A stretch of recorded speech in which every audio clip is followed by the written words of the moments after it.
Sa combinare l'amore per lo sport e i motori con la promozione del territorio. Dal 21 al 23 maggio torna la Mittel European Race che raggiunge quest'anno il traguardo della 10ª edizione. Diciamo che è un fiore all'occhiello quest'anno per noi, parliamo di cultura anche, parliamo non solo di passione, di auto d'epoca, ma parliamo anche di quello che è successo purtroppo 50 anni fa.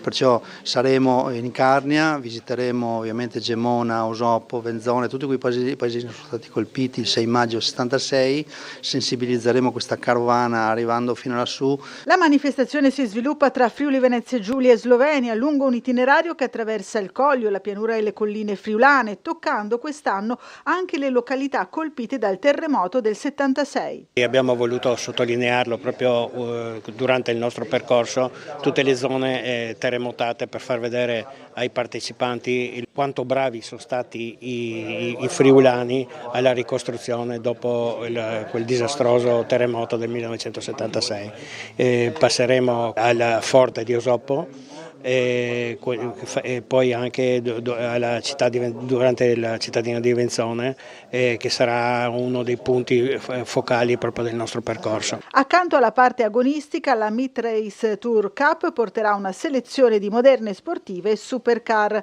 Trieste sarà ancora una volta il fulcro dell'intera manifestazione. Piazza Unità d'Italia ospiterà i momenti principali della gara e il concorso di eleganza e sportività Città di Trieste. C'è anche il concorso fotografico. È stata una bella idea l'anno scorso, le adesioni sono state, per cui speriamo che anche quest'anno ce ne siano ancora di più e quindi che tutti i fotografi, anche amatori, ci seguano durante questi 3 giorni. È una manifestazione assolutamente completa perché riesce a mettere insieme gli appassionati da tutto il mondo di questa disciplina, della regolarità e della bellezza e dell'eleganza delle macchine d'epoca.